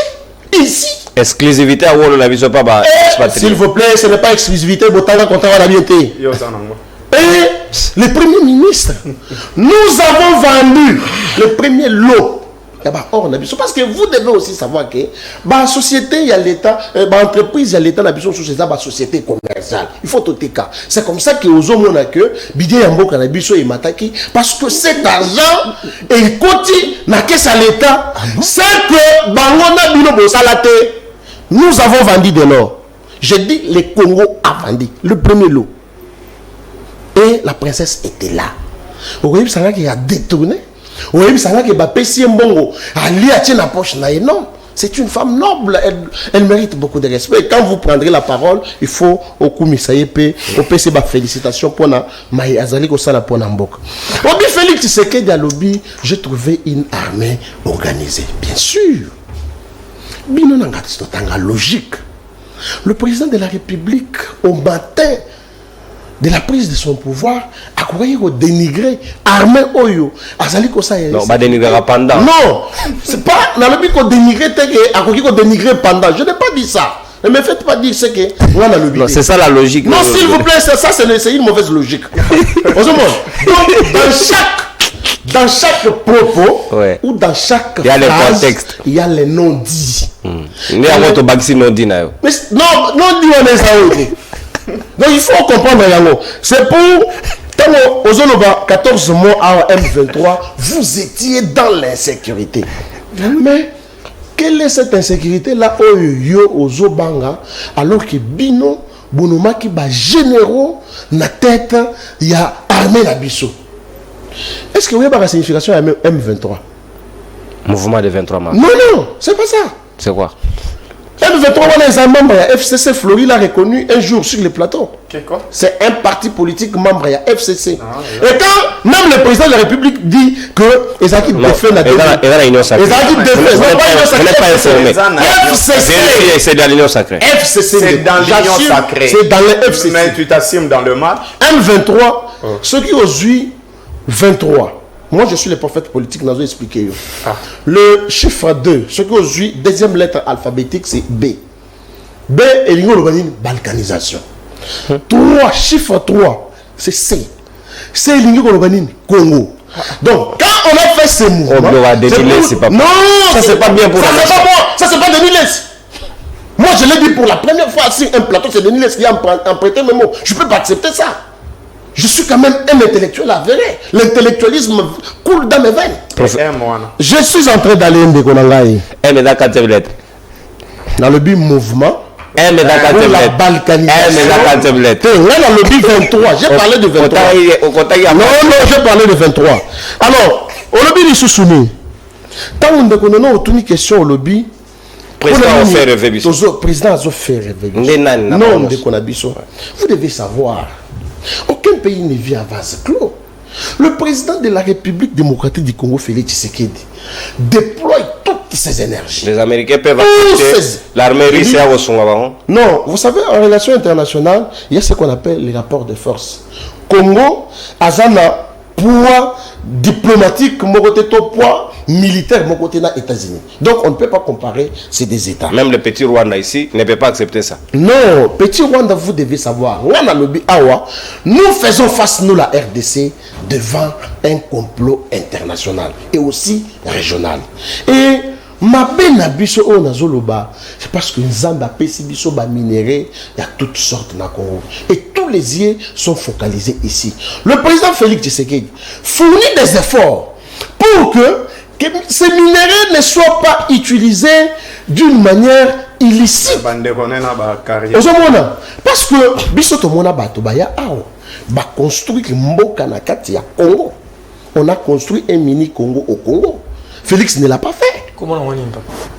Tozanaka Chamata, Tozanaka Shobwe, Tozanaka Kingagati. Ce sont des mini-pays dans un pays. Et donc, pour vous répondre en déconnant, le président Félix ne nous fait pas vivre par l'espoir. Ou soit ne nous fait pas... mais qui est le président qui nous fait rêver? Azo fait rêver Bissoté. Par contre, le président nous renforce notre foi, renforce notre sens élevé. Notre foi. Oui. Église Gara. Non, je ne parle pas dans ces... Nous pouvons avoir une foi politique, non? Une foi patriotique. Pour que Mboka Nabiso et Joakimia. Je vous ai toujours dit, c'est ce plateau de Konono. On peut tout accuser à Félix Tshisekedi. Mais au moins, il a reçu ce que Kabila n'a pas reçu. Et Mosé. Quoi? Nous sommes à Béni. Il y a un village Madina où les ADF, Bakantona, ils tuaient, ils faisaient tout. Mosé n'a pas pu réussir. Ou bien là-bas ADF. Kabila, même chose. Mais Félix, au moins, il faut Boutanga a réussi à les déloger. Et aujourd'hui, on est en train de construire des écoles à Madina. Informez-vous, Ndeko. Et là, on connaît que nos bilans sont négatifs. Non. Félix Tshisekedi dit, Batouana bazo mona que moto de azobo est exploité minéré d'une manière illégale ou illicite. Moto aza congolais du sang des pères et des mères.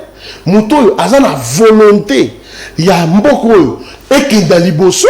C'est comme ça que bazali ko tiaye ba bateau na roue na ba makambo so azali ko sala pour l'intérêt national. Merci. Donc on déconne. Félix Tshisekedi azali na katia ko revete. Félix Tshisekedi azali na katia ko déployer ko fournir ba effort. Mais tant on déco Floris s'il vous plaît na soukwana. Nous avons mené des opérations et pomme à orange. Avec mais s'il vous plaît. Pourquoi pas général Banda ouf? À chaque temps, général Mamadou à Kofandeni. Mais c'est dans ce pays que vous avez nommé un général chef d'état-major rwandais. Il y a dans ce pays, nous avons parlé avec ignorante. C'est vous.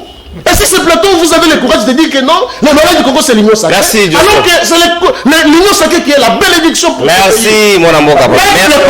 Merci. Je vous regarde en face. Soutenons Fachi. Car il est la campagne. Il est notre frère. Monsieur, la campagne. On soutient personne, s'il vous plaît. Ton soutenir, vous n'avez pas payé.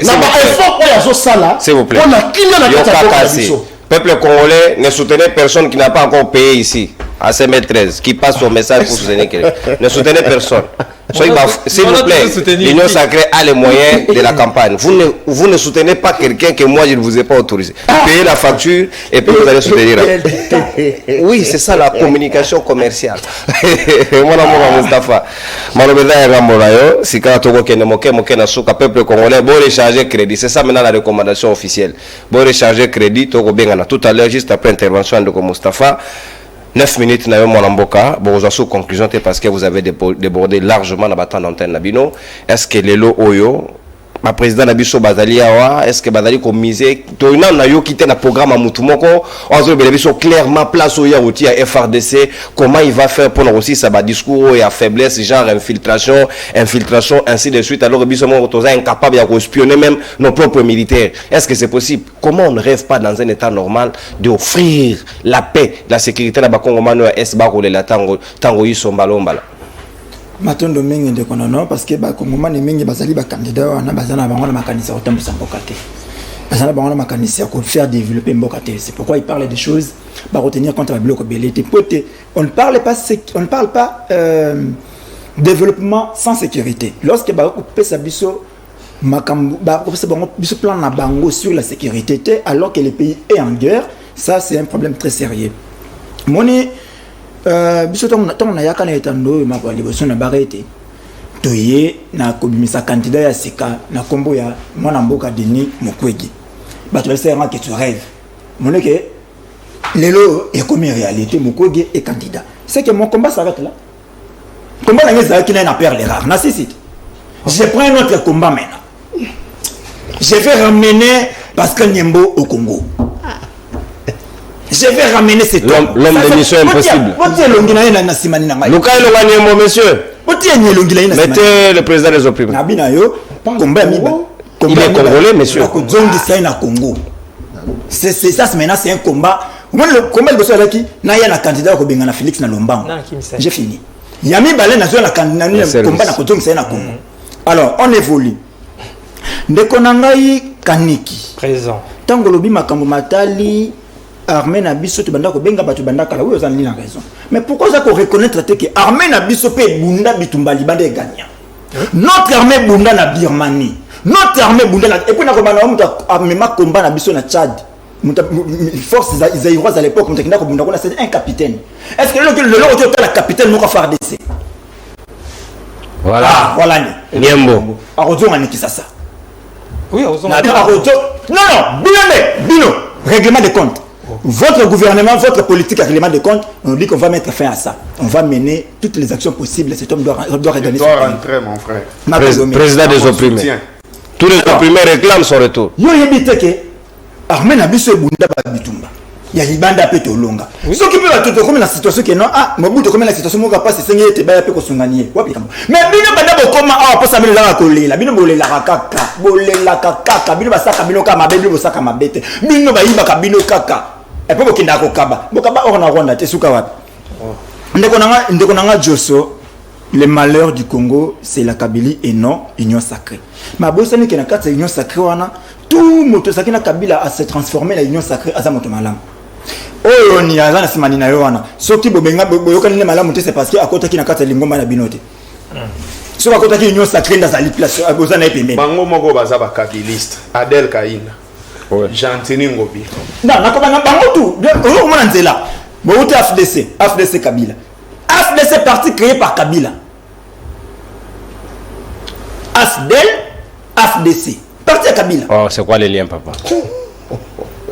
Non, on a pas de détails bloc de la commune na mokana langa. AFDEL, FDC. Ah nani mwana mbali na nani bati. Asaka na loko société civile. Comment est-ce que c'est retrouvé? Bati da mwana mbali te. Ala papa mbali. Papa mbali. Bon, natundu botondi mais les papas oyo basali sonia ba papa. Na lobi na papa sali sonia papa. Genre. Ndeko na lobi moto akoki koloba nyonso mais akosala nyonso te mais Félix nyonso lobi sali le côté. À mon côté. Il a dit il n'a pas fait. Alors Kongomani azomaïl. Félix a dit Félix n'a rien fait. Rien. Félix a réussi ce que Kabila n'a pas fait. Ndeko na ngai. Omoni ngana kabiliste te. Zanai. Ngana Kongomani. On a linguiste. Na likambo matali contexte Kabila oya mwana akwa mboka na contexte bino bozimboka bino bwa miti ya mabe parce que Kabila est un pays déchiré ba institution ezate na bino Kabila ya mwana mais bino bokuti mboka na budget en place bon maman programme à 100 jours RAM pour nous prendre de l'argent rapidement Et après, vous voyez que c'est un bon moisate. Vous avez dit que c'est un bon moisate. Maintenant, à l'objet Makambo ya Souka, primaire à Gold, ils ont signé la mission de Félix Tshisekedi. En tout cas, ça c'est une raison pour que les Congomani va sanctionner de Félix. Souka yebi Souka yebi yango ba Congomani faut pas sanctionner. Yo de ko nangai Josso. Oyebi te que Mosolo ma primaire à Gold duana. Fond nango combien? $20,000. Na $20,000 wana ba arabe wana ba na 11,000. Donc nous avons $11,000. Allez, investir. Allez, pour investir $11,000. Bah, PC exclusivité. Pour PC exclusivité, il y a 1000 Congolais. Bon, nous sommes à $11,000. Pour Congo, c'était 9,000. Bon, on va dire 11,000, 20,000. Donc, vous condamnez Kabila à père. Parce que après ça, qui minerai à Congo, dans il y a 100,000. En 1900, je crois, dans les années 1999, Ayakina 100,000, mais en 2023, Moutouayen a 11,000. Je ne sais pas, Bolengi $11,000 ou quoi? Mais c'est là pour. Alors, revenons maintenant, histoire autour de Sodoya et Yassé Awa. C'est ça le problème. Mon Génocoste. Le 2 août, c'est là les Libyens Makam. Mais août Wapi? En 1994, Ndeko Josso ne pouvait pas penser politique congolaise. Toi, tu pensais? Génocide de Salemina Rwanda, il y a eu le Rwandais Bakima, au fond de la Congo. Kagame l'a déclaré ouvertement devant les dirigeants du monde que ceux qui ont solution, il y a Rwandais, Outu, Bazab, Pénépéné frontière congolaise, il y a retrouvé solution. Et là, on a dit que pas Ndeko ya Argentine, pour y Argentine, na Kabila, pas Ginzela Moko. On a dit qu'on rallié Moké. On a rallié Ndeko Josso. Adel Bazar. En 96, malheureusement, dans l'article de journaliste.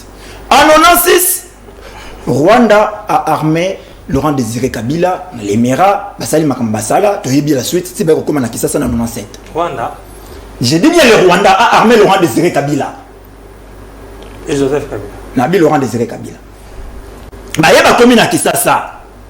Bah Kwimboka. Bah yokani bienté car ndenge bino pe bokende ko solana M23 mais yokani bienté M23 zongi bitumba. En 98 2 août 98 bah tu vas bandi bitumba. Rwanda a monique makamuto yokana ke simbe bienté a créé RCD. RCD bandi bitumba. Bakei 99 2000 tu y quoi Monisco Monique et le quoi libosto yaki.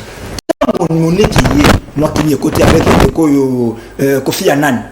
Attendez les bisous moi qui n'ai moqué Kotaki, Banan va se retirer. Mais en 2000, entre 2001 et 2003, Joseph Kabila n'a bino bakuto kindara na bango na San City. Na Etienne Tshisekedi, baké San City. Nous savons la suite. Nous savons la suite. Mais quand on va saluer Makambo na Rwanda carte na esilité. RCD est côté gouvernement. Donc RCD ne peut plus faire la guerre. Mais Rwanda ça va poser ko sala Itumba. Akia Itumba ya mibale. A créé CNDP au bini bozo ko le belé M23. Donc on continue suite. A créé CNDP. CNDP a eu ça les Tumba. Entre 2012 2013, avant d'ailleurs en 2009, Basali et Tumba, Bakangi Kunda Batuare, accueilli. Basali accord, il y a M23. C'est vrai que Kabila n'a pas respecté les accords. Oh, Bayokana Kina Bangokuna. Né en 2012 2013, Bayokana les Tumba. Puisque si Kabila avait accepté les accords, Babundi, nous savons la suite avec Mamadou Ndala. On a fait l'offensif. Et l'offensif était fait par les Congolais. Babema qui a pu abattre Bapayate. Si Kabino Boye, pour le Sakana na Congolais. Il a Monisco, papa. Pour le Sakana na Congolais. Il y a Liboso. Il y a Liboso. Bokero Lokota. Kagame. Il y a Boya Kagame. Kagame tendrait le M23 na Baya. Tolinga Bango Mingi. Basa Bandeko Nabiso. Tobanda ko coopérer na bango kala bazongi bino kala bino na bosuki na bobi Uganda ya Kakota. Voilà pourquoi Yori Museveni a saka clair na bino mokoboke o sinelo ko na bino EAC bango ba ko kende kino ko komana Bunia Rwanda ko kende kino na Rutshuru le Rwanda ça na Rutshuru te avec M23 c'était signé IPDF bazonga ba ya combien bazonga. Ok, bah, y a combien d'abord? On peut nous dire, il y a eu combien de militaires? Il y a force régionale, il y a qui na Congo, na Bisso, et la Kozonga combien? Ça, on ne sait pas. On ne sait pas vous dire. Mais on peut se dire mon côté pour communiquer. Mes frères, il y a des sujets pour communiquer. Merci. Le problème, il y a sécurité. Téléphone ouvert. Ça s'appelle Félix Tshisekedi Tshilombo. Il y a 40. Ça s'appelle Félix Tshisekedi Tshilombo. C'est lui le problème. Parce que si Félix n'était pas le problème, situation sécuritaire Yamboka Nabiso Ayebaki Yambo avant qu'il y ait comme Mokonzi Yamboka. Tant que Mokonzi Yamboka coûte problème, il devait amener des solutions et non des plaintes. Merci. Natondi Obotondi. Yo comment il a 40. Va rappeler au Mozo Gagate. Merci Baïko Komani Natondi Bino Mingi. Si quand on reçoit appel na bino na ba message totanga yango parce que bozali pe na droit ya ko interagir na biso. Salut livre débat, courage na Mike Mukeba et na Salomon SKD. L'autorité morale de José Kaniki, c'est un pleurnicheur. Il est dans un état où il dit la continuité de l'état, mais il dit en même temps répartir à zéro. Félix Tshisekedi. Ndoko Diosso, autorité morale na yo, wapi mbongo yaram. Ok, imosika à télévision, soko bengi biso boye poto solo la kitoko. Mbote ndeko na la bengi biso ape comme nani. Na exemple pour la combo. Na petit bandeko tout bazan na plateau mbote. On a analyse à liboso na lina fala. Est-ce que c'est à la paix possible parce que biso tozape ba tout la paix ba dépamine. Est-ce que c'est possible na moi tijero na lina lobelaki. Toko mana niveau biso moko. Toko makoponaka surtout côté union sacrée toko makoponela yo batu on va les kana plateau. Non. Voilà une injustice et là mauvaise proposition. Non. Normalement le pays est en danger. Na batije o leki ya bobozo lobela na bango bazoya kawana ba mona le quoi ba yo sala émission moko ya musique ya musique. On se n'est pas bien, hein? Biso to bana nanga kuti to landa bango boto zara bazo ke bakanta pete bango o ba ka ko ba na tam chiti na ba o biso to zana ngo to tam chiti to zana ramba bien ko yo lobini ni sikoyo pesa biso proposition na yo qu'est-ce que tu penses pour l'est? Pesa biso proposition na yo ndeko qu'est-ce que vous pensez pour l'est? To kaka nyos na maboko nzambe nanu to tala ka non donc lobini ngo na Josso vous êtes des chrétiens. Akati. Aussi qui fait sa proposition, tu n'en donnes pas, mais vous condamnez aussi les autres, s'il vous plaît. Donc soyez au cocu au sa makaniso ya malamu et sungi pemboka mobima, c'est une opportunité qu'on vous donne. Ne vous énervez pas, quittez les nerfs, boz à la poser et puis au bengi biso pesi biso avina yo egoza malambo. Numéro ezali nase ya logo ya libre débat au pesi au bengi biso au pesi avina. Moto ndeko au bengi biso ape comme nani? Allô? Nous sommes en direct, au Bengibiso appelé comme on a. Oh, mais nous Oza en direct, il y a télévision. L'Obama Kanisina, s'il vous plaît. Ok. Comment on papa Mambweni? Oui, papa Mambweni. Ok.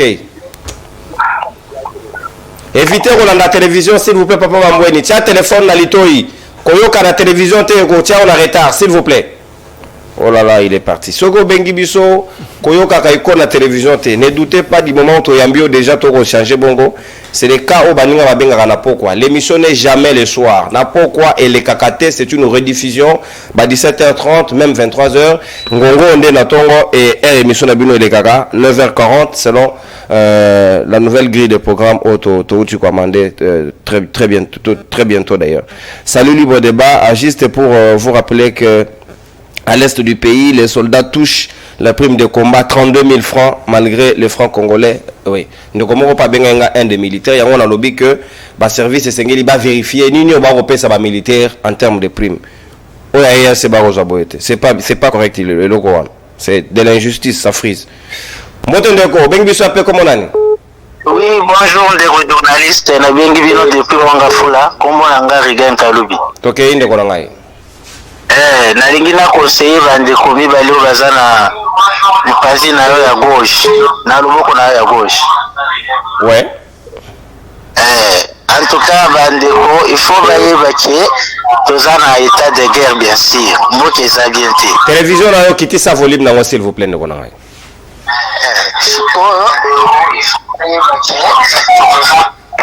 Nazoloba boye yebisa bandeko wana bayeba ke mboka eza na bitumba bayebi ke eza bien te bien sûr mais ba effort nyonso moto azo fournir faut bazala reconnaissant na na minute oyo ata soki balobi bakandida na bango wana bazwa relève.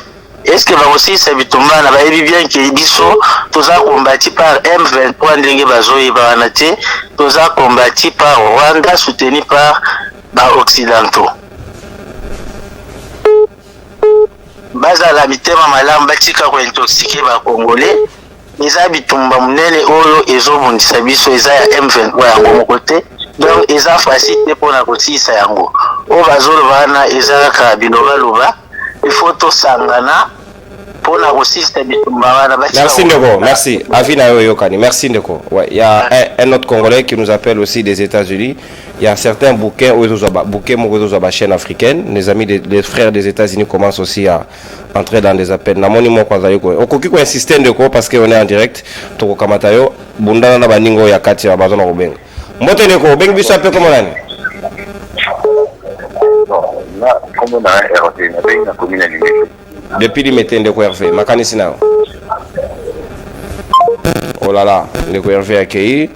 Notre forgeron, électeur ya Josso. Ndeko États-Unis à côté, to ya mapen Ndeko Adibanda.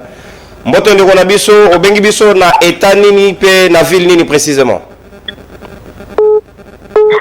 Bonjour libre débat. Na bengi bino depuis États-Unis na Ohio. Ohio, ouais.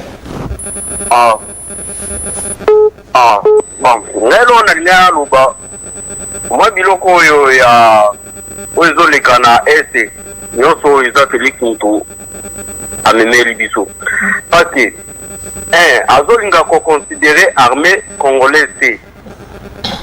Joseph Kabila abetaki Laurent Kunda, abeti Bosco Taganda pe abeti M23 bakenda kotia bango na nini na ka militaire na Uganda, ka militaire akombango wazalendo parce que ngai na tawana nazala pe na kati ya ka militaire wana na wazalendo na M23 tozala na bango ngana bando kende kuna kutunga babilamba yo zala réfugié tozala pe militaire au même titre que bango ya banani naza réfugié te naza militaire te ngaza tailleur na bando kende kuna parce que bakongolais baze belé bakongolais to bayana basuda ya Jean-Pierre Bemba baza kuna belé na bando kende kuna otunga bango bilamba. OK. Donc on va négociation na bango na Kampala na Munyonyo Resort Hotel. Ezaki no ba osa négociation pour bazungsa ba militaire na banani ba F3 bazungsa ba na Congo. Kabila boya kabilo kwana alors batika na Uganda si Ndeko Félix aiko zungsa bango na o baluba keno bataso 14 mois na Kinshasa. Donc biloko nyoso tout charge nyoso tout lango nani Félix Mutu aza cherche biloko nyoso tout yaza connivence na batwana. Merci Ndeko. Parce que on peut préciser biso bouquet aux landela biso pour baninga basoso balai kotuna. Oh là là, il est parti. Et c'est là que biso précision là parce qu'il y a de ces Congolais qui veulent aussi le temps que tu lances YouTube pour que on peut coter surtout en Australie, ba ko benga biso et puis baninga ba ko benga biso de partout à travers le monde, en Europe ba ko la mingi. Lobby même na Irlande ba un système aka. Mbote Ndeko bengi biso a pepe comment nani? Na bengi bino depuis na bina makala Ndeko nono. Merci Ndeko ngai kombo na yo pe makanisi na. Mbanga Ndeko John. OK. Ndeko nono ngana zebisa bato nyo sacré ere bato banani bayaka awa. Bato na basoda EAC, bato nyo basataka. Bayembaka te bona boy iria tilelo oyo. Ndeko nono nangina loba pona moto ya Jacques Ngobila.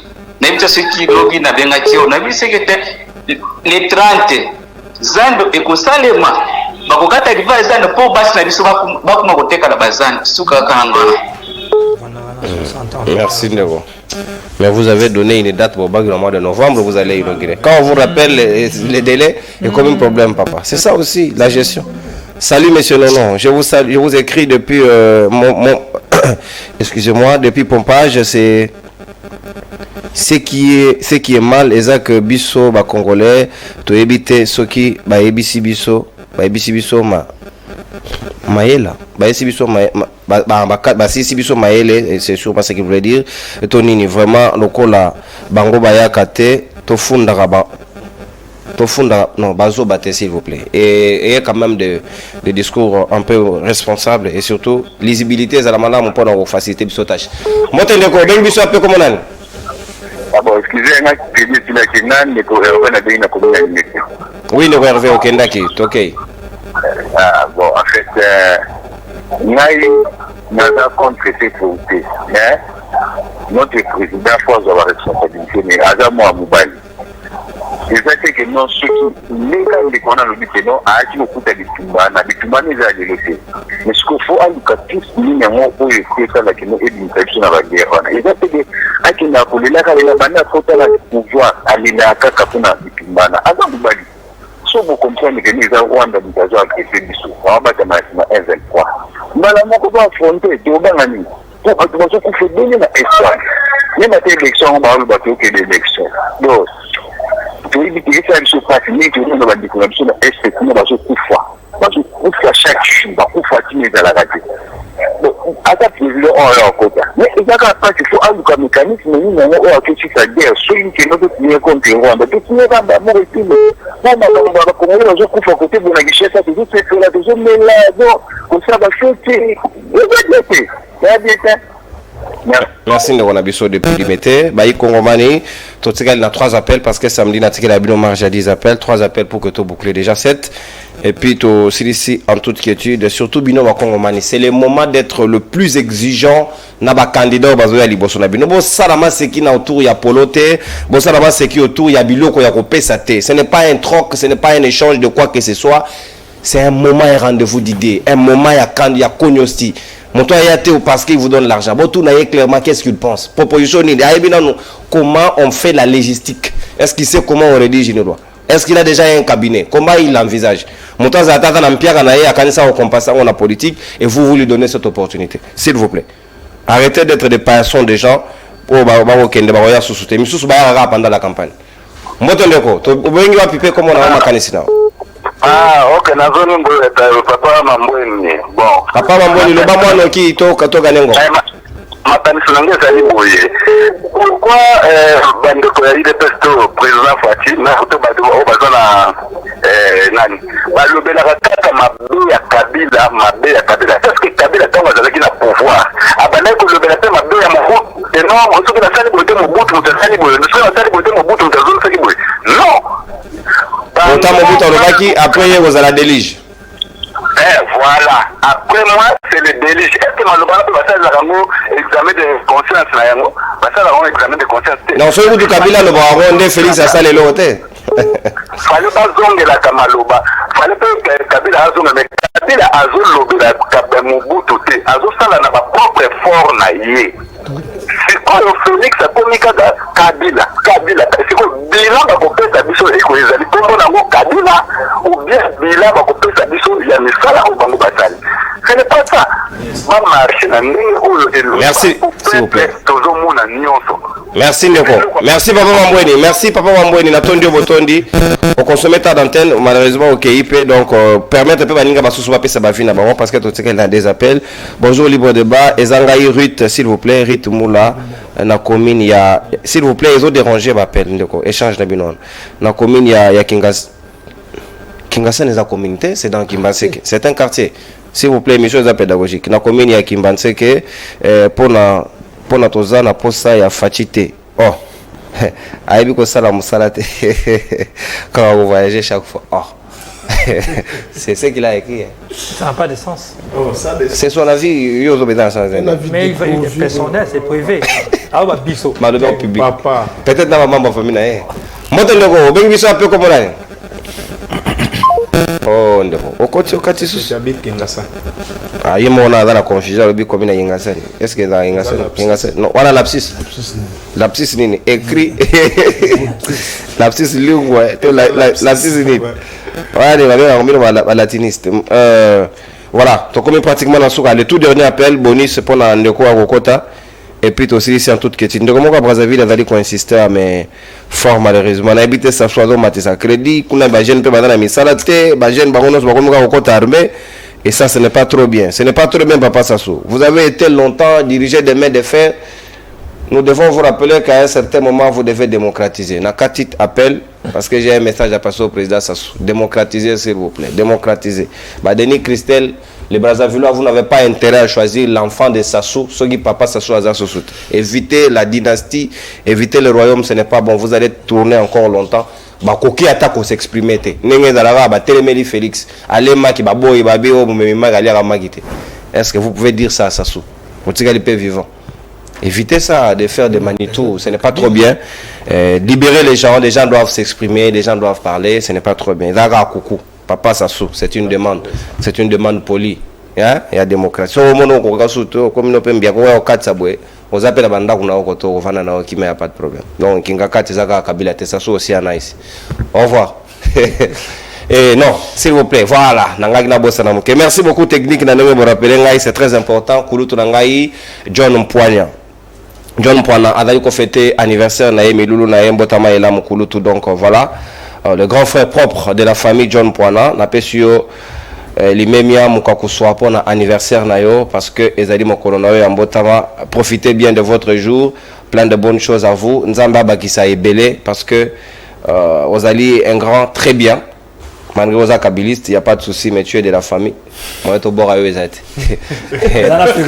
merci, Totondi. Et puis, je vous appelle à visiter cette maison. Merci pour la photo, Kabouya.